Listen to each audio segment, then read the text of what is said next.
tells the story of the world and of our lives. Sometimes that history goes bump in the night.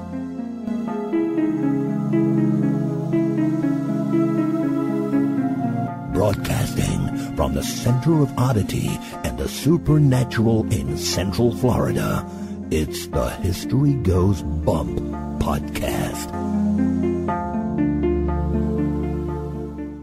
Hello, you spooktacular people. Welcome to this 5th episode of the History Goes Bump podcast. Ghost tours for the theater of the mind. I'm your host, Diane.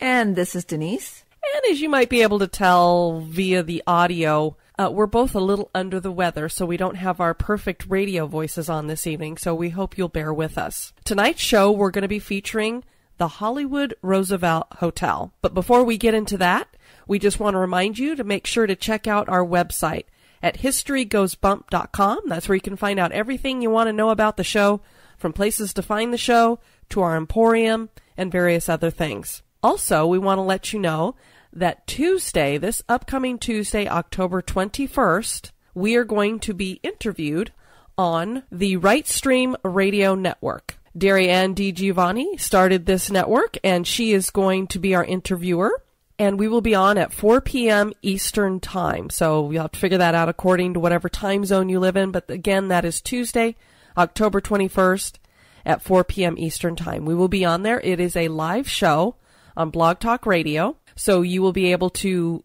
call in if you want to, or if you want to hang out in a chat room, you can do that as well. We'd love to have you guys join us for that. The best way to find the show is to go to blogtalkradio.com and just type Right Stream into the search box.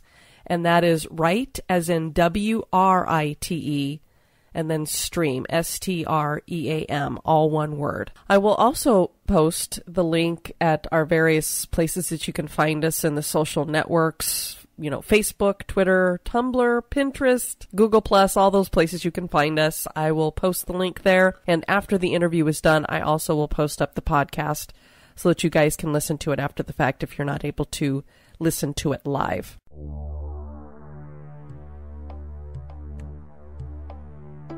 Welcome to this moment in Oddity History. On this episode, our moment in Oddity is Dr. John Osborne's skin shoes. Outlaws in the Old West go hand in hand. One such outlaw could be found in the Wyoming Territory, and he went by the name Big Nose George Parrott because he had, well, a big nose. So large, in fact, that when it came time to bury him in his coffin, he wouldn't fit until several men had to push down upon the pine lid.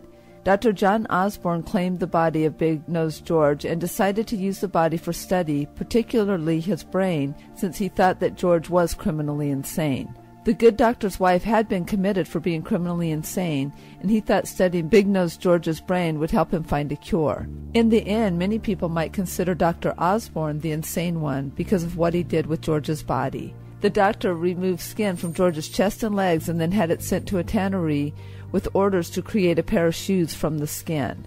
Dr. Osborne wore his shoes proudly. As a matter of fact, they were on his feet at his inaugural ball in 1893 when he became governor of the state of Wyoming. The good doctor also went on to become Assistant Secretary of State under President Wilson. The shoes still exist to this day and can be seen in their new home in the Carbon County Museum in Rawlins, Wyoming. Shoes made from the skin of an outlaw certainly strikes me as quite odd. They're coming to get you, Barbara. Stop it! You're ignorant. They're coming for you, Barbara. Stop it! You're acting like a child. Look, they're coming for you. Look, there comes one of them now. He'll hear you. Here he comes now. I'm getting out of here. Johnny! This day in history. On this day, October 18th, in 1945, the trials against World War II war criminals began in Nuremberg, Germany. Nuremberg was chosen as the site for the trials because it was considered the birthplace of the Nazi Party, since it held propaganda rallies there and the Reichstag Nuremberg laws were passed there. Those laws were the anti-Semitic laws that led to the destruction of Jewish businesses and finally the roundup of Jewish people. The trials were conducted before an international military tribunal, and by October 1st, 1946, 22 war criminals had been tried. 12 of those convicted were sentenced to death. Among them were Reich Marshal Hermann Göring, Julius Streicher, Hans Frank, and Alfred Rosenberg. 3 others that were convicted were sentenced to life imprisonment, and 4 other convictions led to prison terms ranging from 10 to 20 years. 3 men were acquitted. The war crimes they were accused of ranged from enslavement to persecution to murder and to extermination. 1 other man was tried in absentia, and that was Martin Bormann. Other war criminals who were not tried because they had committed suicide before the trials were Robert Ley, Heinrich Himmler, Joseph Goebbels, and, of course, Adolf Hitler.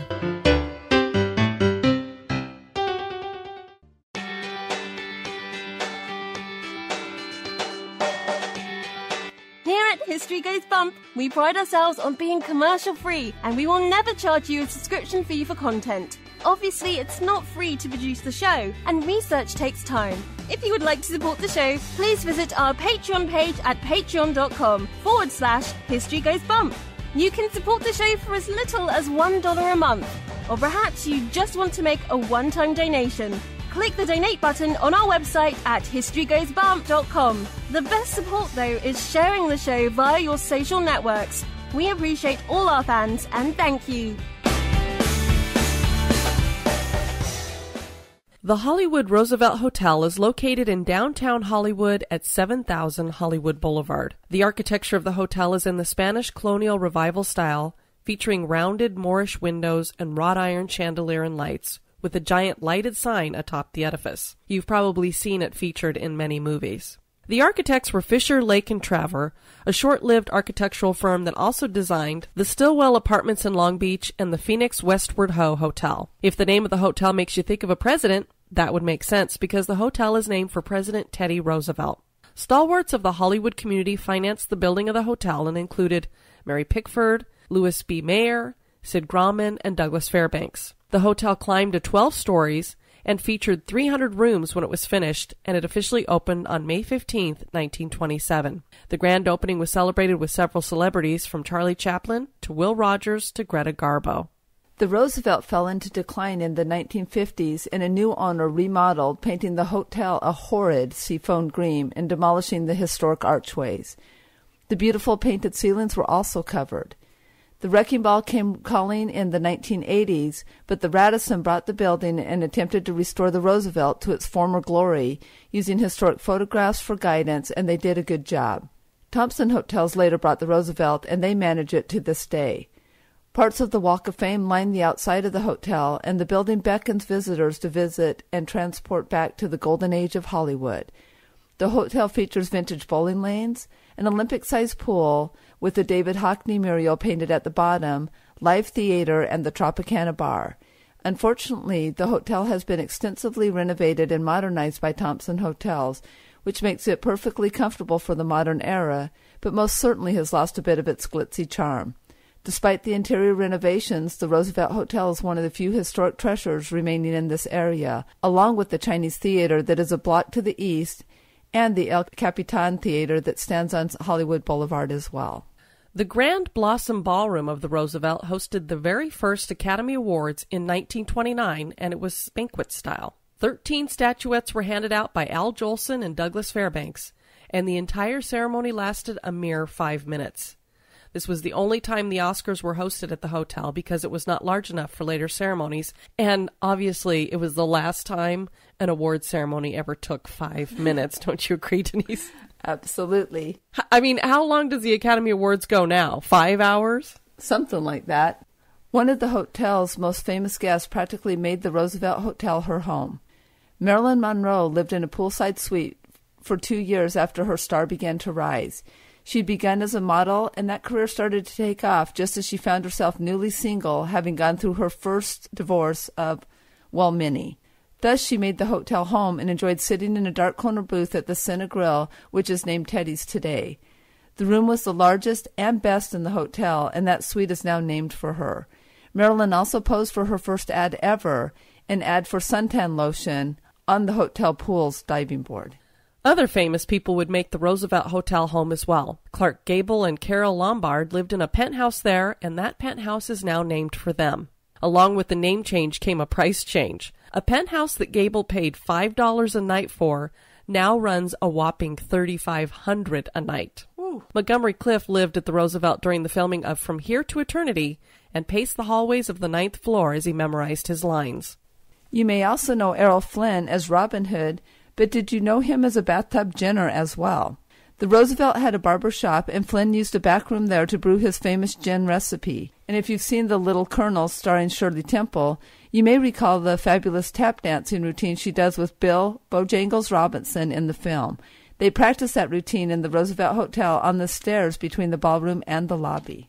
With so much activity and so many famous people coming and going throughout the years, one would imagine that the Hollywood Roosevelt Hotel is haunted, and it reportedly does host a few specters. As mentioned before, Montgomery Clift has stayed on the 9th floor and paced the hallways. Apparently his spirit liked the hotel so much that he has returned and can be seen pacing the floor and also practicing his trumpet. Room 928 had been his room, and people report feeling cold spots in the room, and both maids and guests have been touched in that room. A mirror that had once been in Marilyn Monroe's suite was moved to a wall in the lower elevator foyer. People claim to see the reflection of Monroe in the mirror. Recently, the mirror was moved into storage. Monroe is not stuck to just haunting her old mirror, though. She has been seen and felt in her suite, which is room 246. She has also appeared in the CineGrill, and the scent of her perfume lingers. Carole Lombard has been seen hanging around the penthouse she once shared with Clark Gable.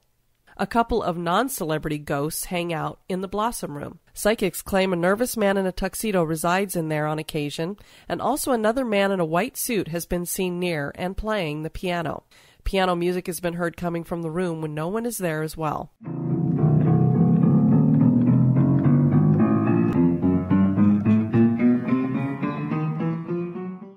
Unseen entities occasionally take a dip in the pool.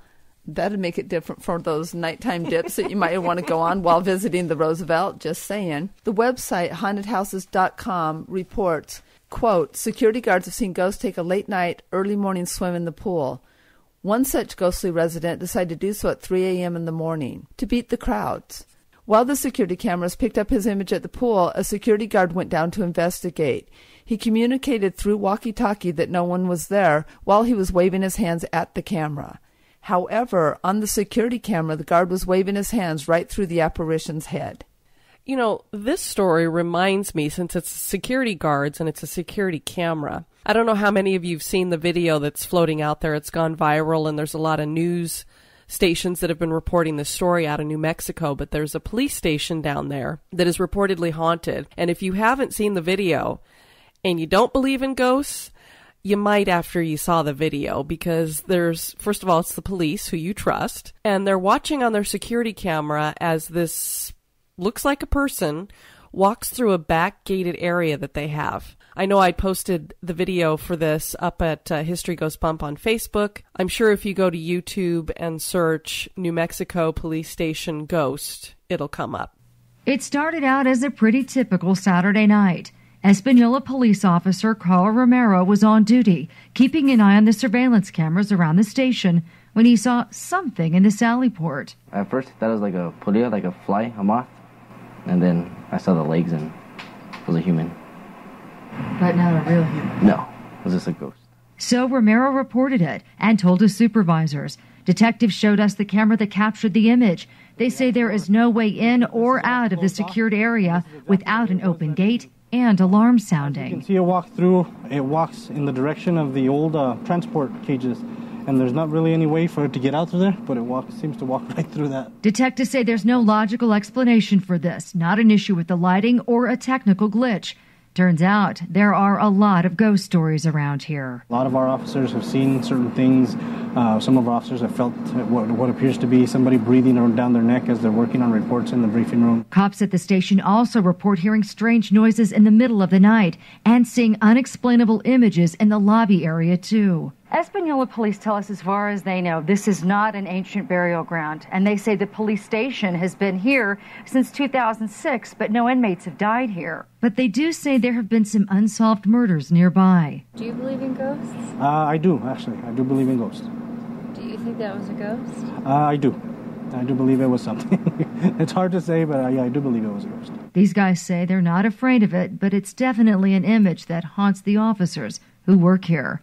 Poltergeist activity abounds with mysterious calls coming into the switchboard in the lobby from empty rooms. Rooms are locked and unlocked on guests. Disembodied voices are heard in various rooms as well. A ghost that takes on the appearance of a little girl calling herself Carolyn has been seen by hotel staff skipping about the lobby, and some guests have seen her in hallways. And I just want to clarify, you'll probably hear Denise and I do this a lot on the show. We'll say things like a ghost that takes on the appearance of a little girl or a child or something of that nature, because for us, we don't actually believe in the idea that a child could be a ghost. I just, what are your thoughts on that, Denise? Yeah, so for me, for a child to be left behind, I clearly believe that God would take them right into himself, that he wouldn't leave them wandering by themselves, especially if they had a horrible death, that they wouldn't be just left wandering alone still. So I think children hold a very, very special place, and so I think that they would be taken up immediately and not left behind. Yeah, my general belief is that if you're seeing a child ghost, it's a deception being brought on by something that more than likely, if it's trying to deceive you, is evil in nature. So possibly demonic. And I think it's to get your guard down, because I truly do not believe, I think children are innocent up to a certain point, and I just don't believe that God would leave them here for some reason. So is the Hollywood Roosevelt Hotel still playing home to celebrity ghosts who died long ago? Are ghosts creeping around the place?